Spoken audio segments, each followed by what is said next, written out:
As you know, tonight at 7, you can catch the documentary on the man who was the voice of the Reds, Hall of Fame broadcaster Marty Brennaman.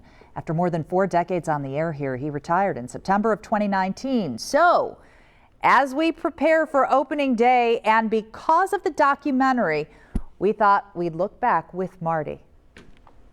The single biggest day in the calendar year in our great city.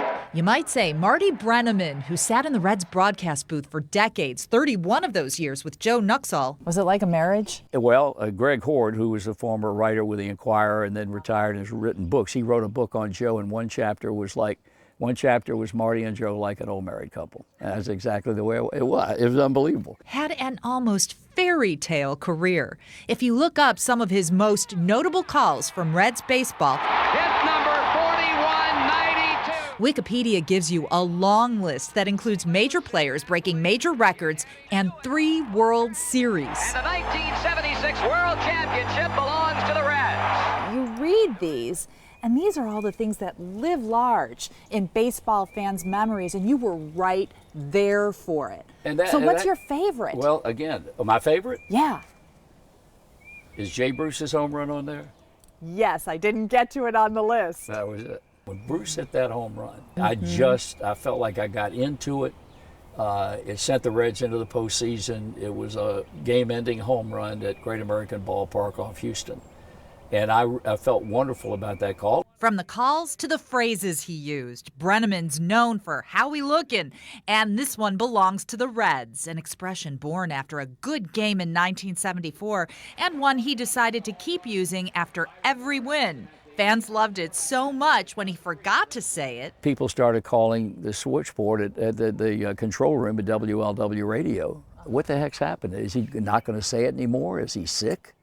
And I had no idea. And I thought, well, apparently this is catching on. He says people still ask him to say those words, but he refrains. He's in a new chapter now. We talked about retirement. I retired after giving it some thought, and I've never looked back.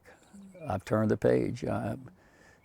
Nobody was more blessed to have the kind of career and the kind of success that went to that career in this town that I could have ever dreamed about. I mean, I could not have imagined it in my wildest dreams. Is it fun to be a fan? Yes and no. Do you find yourself at all commenting the way you would have during a game? Mm-mm. No. No. You just watch it? Let me say it. Okay. Yes. Yes. I will see things that occur, or I will listen to what the announcers say. And there are some of the guys that I'm really close to that I will send text messages to in the middle of the game. Yeah. And I would say, how in the world could you say something like that? That is flat stupid. But I just do that to rattle their chain. Some good-natured ribbing, one of the perks of being on the other side, I suppose. We will have more from my conversation with him all week, leading up to opening day, of course, Tanya. He is absolutely the best, Kristen. Well, tonight you can catch the second chapter of a detailed 3-part look back at Marty's time calling for the Reds. The second part of How We Lookin' airs tonight at 7. Part 3 airs tomorrow night, less than 24 hours before the first Reds opening day in 2 years. So watch the documentary and special live coverage of opening day on Thursday. Steve and I will be out near Great American Ballpark freezing, only here on WCPO 9.